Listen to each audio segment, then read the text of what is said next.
Hello everyone, welcome to our YouTube channel.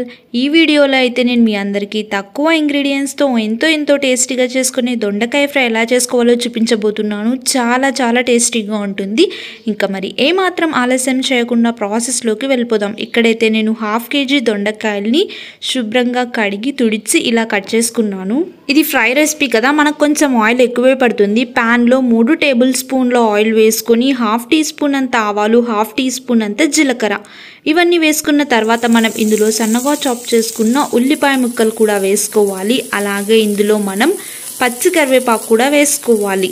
ఇదంతా వేసుకున్న తర్వాత మనం గోల్డెన్ బ్రౌన్ కలర్లో ఈ ఉల్లిపాయలు వచ్చే వరకు మనం ఫ్రై చేసుకోవాలి. తర్వాత మనం కట్ చేసుకున్న దొండకాయలు ఉన్నాయి కదా, వాటిని మనం ఇందులో వేసుకోవాలి. దొండకాయలు ఇలా పొడవుగానే కట్ చేసుకోండి. ఇవన్నీ ఆయిల్లో బాగా ఫ్రై అయినప్పుడు ఇలా కట్ చేసుకుంటేనే బాగుంటాయి మనకి. మనం ఇప్పుడు ఇవన్నీ వేసుకున్న తర్వాత ఒక 2 నిమిషాల పాటు మనం ఇదంతా ఇలా బాగా కలుపుకొని మూత పెట్టుకొని ఇదంతా మనం బాగా కుక్ చేసుకోవాలి.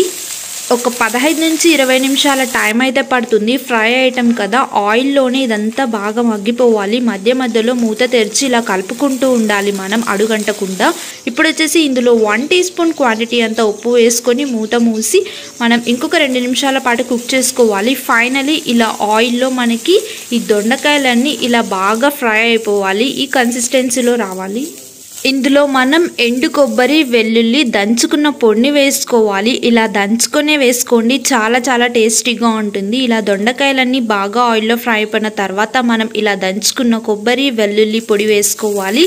అలాగే కారం వేసుకోవాలి. ఇదంతా ఒక 2 నిమిషాల పాటు మనం కలిపేసుకుంటే ఎంతో టేస్టీగా ఉండే దొండకాయ ఫ్రై అయితే రెడీ అయిపోతుంది. పప్పు, సాంబార్ ఇలా ఎందులోకైనా సైడ్ డిష్ లాగా చాలా బాగుంటుంది. ఈ రెసిపీ మీరు అందరూ తప్పకుండా ట్రై చేయండి. మీకు అందరికీ చాలా బాగా నచ్చుతుంది.